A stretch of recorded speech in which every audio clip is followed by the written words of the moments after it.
తెలుగు కథ ఐకమత్యమే మహాబలం. అనగనగా ఒక అడవిలో 4 ఎద్దులు కలిసి మెలిసి ఒకే దగ్గర జీవిస్తూ ఉండేవి. ఎక్కడికి వెళ్ళాలన్నా అవి 4 కలిసి కట్టుగా వెళ్ళేవి. ఆహారం కోసం రోజూ ఆ 4 అడవిలోకి కలిసిగట్టుగా వెళ్లి మేత మేసేవి. 4 కూడా దృఢంగా ఆరోగ్యకరమైన శరీరాకృతిని కలిగి ఉండేవి. ఆనందంగా కాలనీ గడుపుతున్న ఆ ఎద్దులను ఒకనాడు ఒక సింహం ఆ దారిన పోతూ చూసింది. వెంటనే నాకు మంచి విందు భోజనం లభించింది అనుకుంటూ మేత మేస్తున్న ఎద్దుల వద్దకు గాండ్రించుకుంటూ వచ్చింది.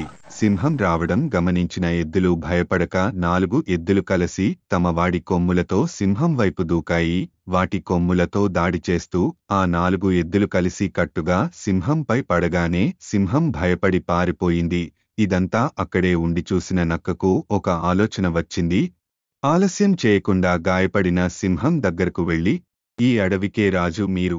ఏమలనే ఆ ఎద్దులు ఇలా గాయపరచేయంటే మిగతా వారి పరిస్థితి ఏంటి?"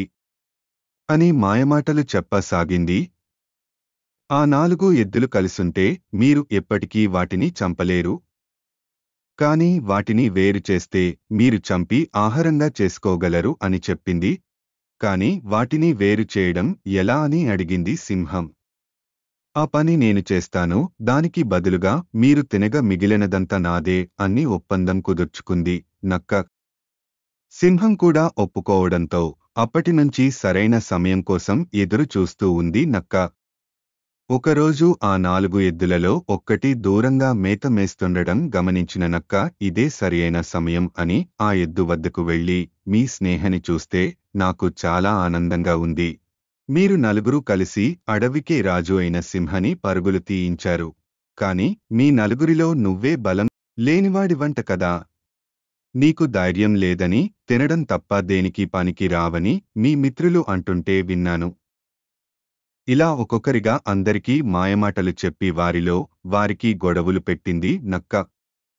కొంతకాలం తరువాత ఎద్దులు తమలో తాము పోట్లాడుకొని విడిపోయి వేర్వేరు ప్రాంతాలలో మేత మేయసాగనవి. ఈ విషయం తెలుసుకున్న సింహం ఒక్కొక్క ఎద్దును వరుసగా విడివిడిగా చంపి తిన్నది.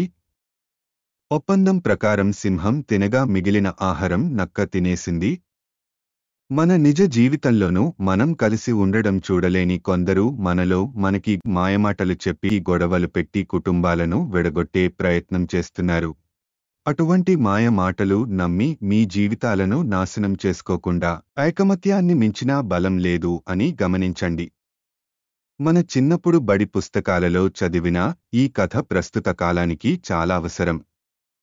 ఈ కథ మీ ఫ్రెండ్స్ మరియు మీ కుటుంబ సభ్యులకు షేర్ చేయండి. ఏంటి ఇంకా సబ్స్క్రైబ్ చేసుకోలేదా? సబ్స్క్రైబ్ చేసుకొని బెల్ ఐకాన్ కొట్టేసేయండి.